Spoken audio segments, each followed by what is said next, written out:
Hello, my friends, and welcome to Empowerment with Bishop, Midweek Empowerment with Bishop. I'm excited to be able to spend this time with you every week and to spend this time sharing. Remember, this is on demand, so you can watch it at any time. You can watch it as many times as you want. But here's the other thing right now, share it with someone and encourage them to watch it with you or to watch it as a part of their weekly regimen. So today what we want to talk about is, what are you waiting for? I want to talk about moving into a season of manifestation. On Tuesday of this week, I had an amazing experience during our alumni luncheon. We had a donation given to the school of $250,000. I believe it's the largest single donation ever given to the School of Theology from a donor and or former alumni. It was actually given for the Richmond, Virginia Seminary, who has since closed, and they are making a sizable commitment to the School of Theology. It was an amazing time.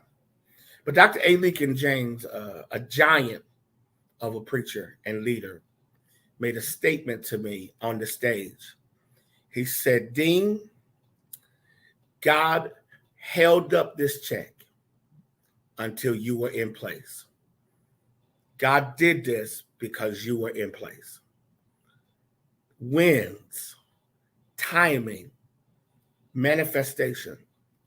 Wins. God wants you to have some wins. Timing. God wants you to walk in the right time.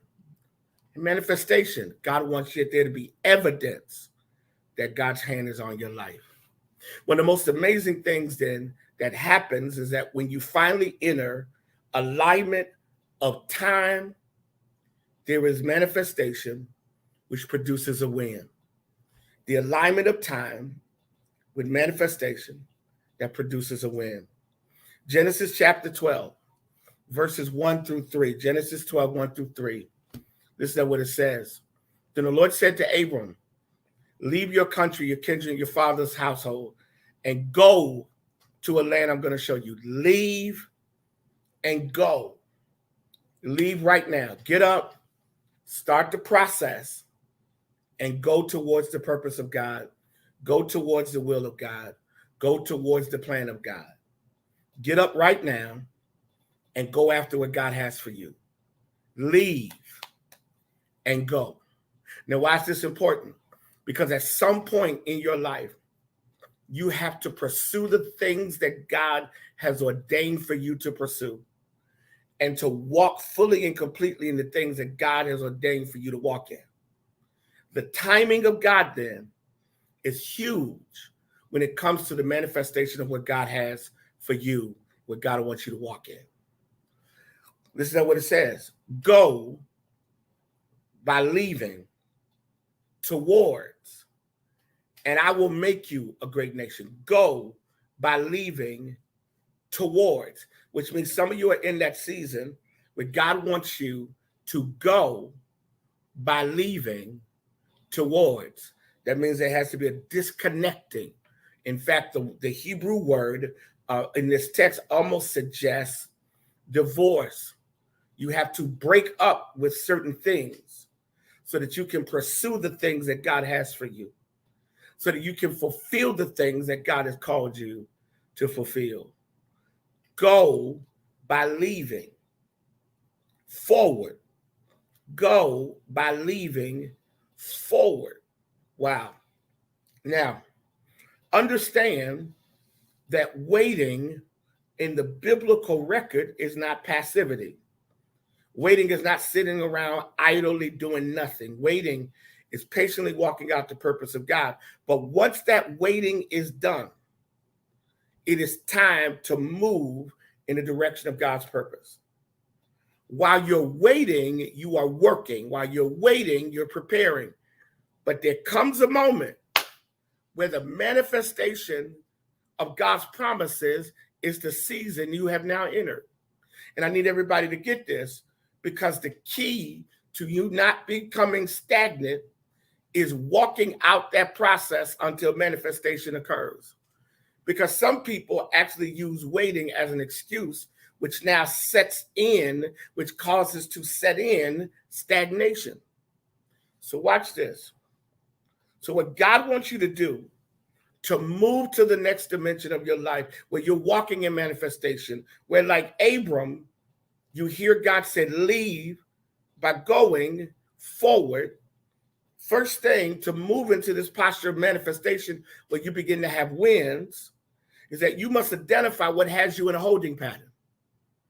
Wow. You must identify what has you in a holding pattern. What is it that won't release you?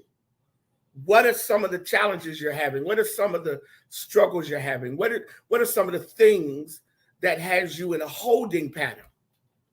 The Bible always shows us that holding patterns, stagnation, is not healthy, nor is it the will of God. The children of Israel spent 40 years in a holding pattern, and I want to suggest two reasons. One, because they were disobedient. But two, because they doubted that God was working out God's purpose. One, they were disobedient. The way they handled things was disobedient. But the other thing that hurt them, and this is hugely important, was that they never fully embraced who God wanted them to be. So they never moved. And they found themselves in this holding pattern. Wow. So if you're going to break out of this holding pattern, you're going to have to identify what has you in the holding pattern. Now, we all know what a holding pattern is. It's when you are suspended between coming out and going in, and you can't seem to get past this in-between place that seems to be hovering over you and holding you hostage. I don't want anybody to miss what I just said. A holding pattern is in between coming out and going in.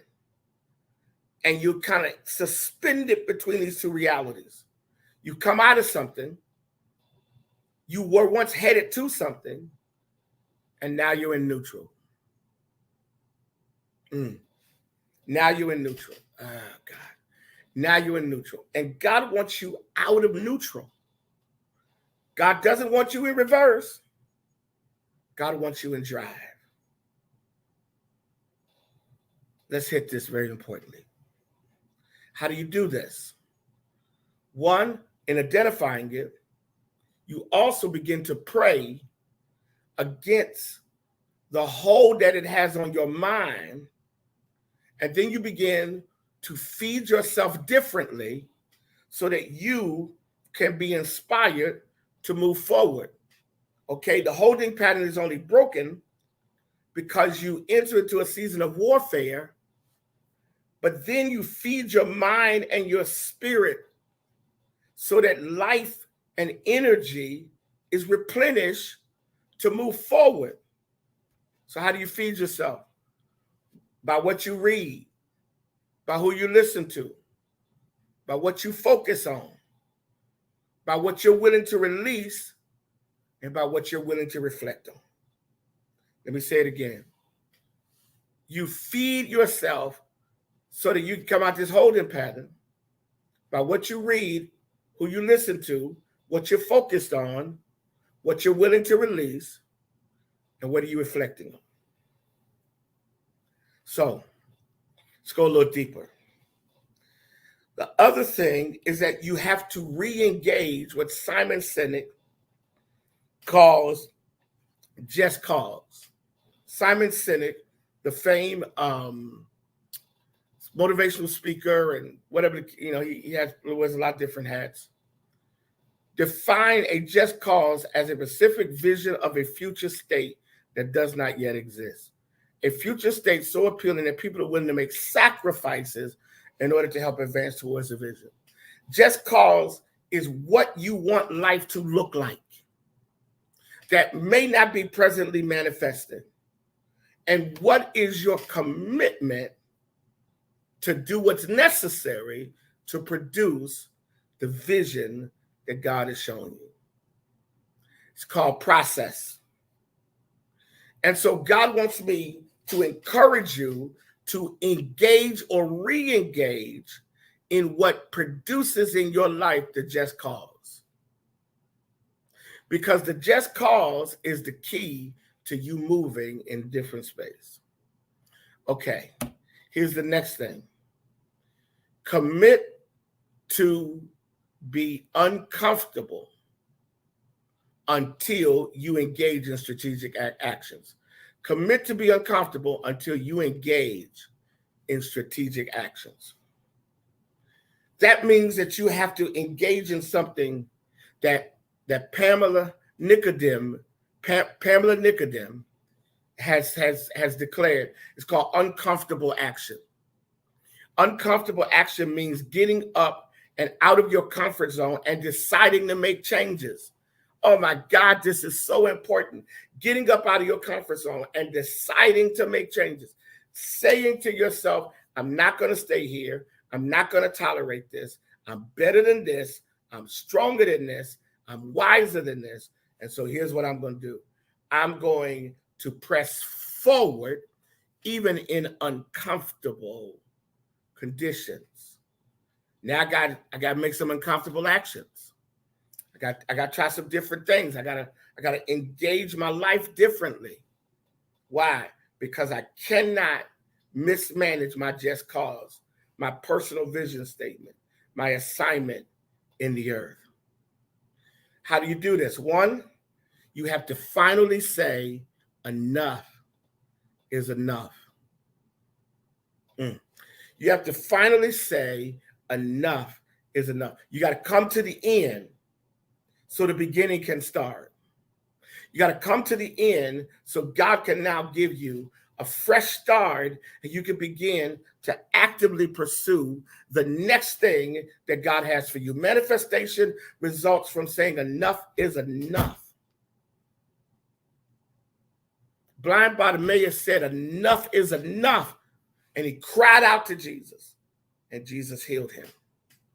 Enough is enough. But here's the other piece. You have to courageously reconstruct your life around a new set of behavioral patterns. Now that's long. So let me say it again. You must courageously reconstruct your life around a set of new behavioral patterns. Behavioral pattern is the habits that you take on or the habits that define you. Behavioral pattern is people know that when certain things are said, you're going to get mad. That's a behavioral pattern. People know that you're a flirt, so you're going to keep putting yourself in certain moments. That's behavioral pattern. People know that you are insecure. And so all this got to happen is certain things happen. And guess what? Insecurity kicks in. Behavioral patterns. Here's what I've discovered. When you are going to conquer a behavioral pattern, you have to go through the process of changing the behavior until you no longer have to think about it. You got to keep doing it until you no longer have to think about it. I'm pausing because I want you to think about what it is you need to change in terms of a behavioral pattern. Here's the other thing. Breathe. I love Oprah Winfrey. She wrote, let go and remind yourself that this very moment is the only one you know you have for sure. Breathe. Let go of the moment, in the moment. Breathe. Once you breathe, you learn, according to Matthew 28, come up to me, all you that labor and are heavy laden, and I'll give you rest. Rest. Take my yoke upon you and learn of me. Take my yoke upon you and make me your primary focus. Make me your primary responsibility. Wow. Wow. So how do you do this? One, you got to just leap. You just got to throw yourself into something, and you got to commit to it. In Matthew 25, verses 16 through 18, Jesus tells the story of the 3 servants. Jesus says 2 of the servants produced, 1 didn't. Why did the 1 not produce? Because they dug a hole and put their talent in the hole. Why did the other 2 succeed? Was because they took a risk. They threw themselves out there and they sought to produce something different. Wow. You got to lead. But here's the final thing. Don't look back. Don't be Lot's wife. Don't look back. Don't look back. God is ready for you to walk in manifestation. God really is ready for you to see the borders of your life expanded and to see the relationships of your life take on a different twist and turn.